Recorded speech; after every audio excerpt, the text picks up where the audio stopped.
Don't confuse Moses' ceremonial laws with God's 10 Commandments. Let's set the record straight.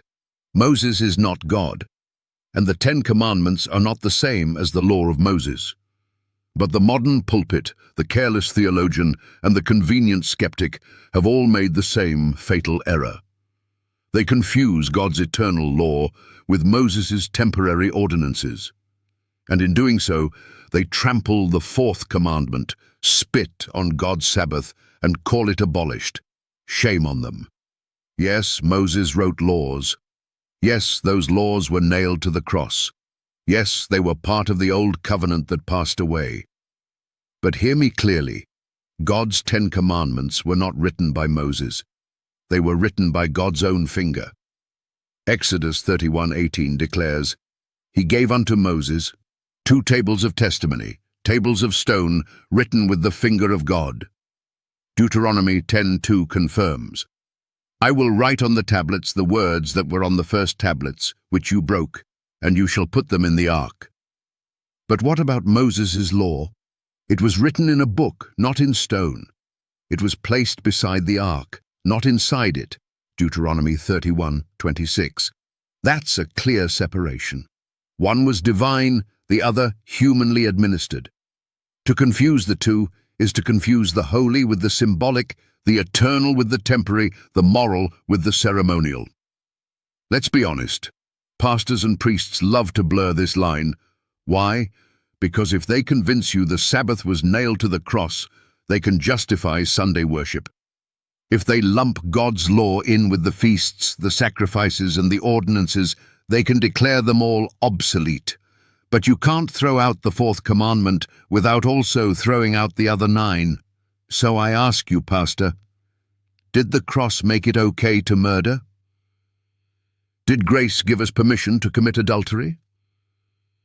Did Jesus die to abolish "thou shalt not steal"? No? Then how dare you claim the Sabbath was abolished when it stands as one of the 10? Colossians 2:14-17 is their favorite scapegoat. Blotting out the handwriting of ordinances, but they say. But read it carefully. It says, handwriting. Whose hand wrote those ordinances? Moses' hand, not God's. These were the ceremonial laws, meat offerings, drink offerings, new moons, holy day festivals, all pointing forward to Christ. Once Christ fulfilled them, they ended. But God's 10 Commandments are not ordinances, they are his eternal covenant, Deuteronomy 4:13. And no verse in Scripture says they were nailed to the cross. You can dress it up, twist the words, and dance around it. But the truth remains. The 10 Commandments are still binding. And if you break one, especially the 4th, which says, remember, you break them all, James 2:10. You say, but Jesus is our rest now. Yes, he is. And that's why we honor the rest day he created, the 7th day.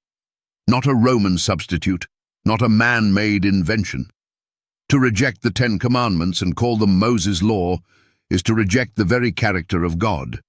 Because his law is not just a list of rules, it is a mirror of his holiness, his justice, his love. So pastors, priests, imams, skeptics, stop blending what God has separated.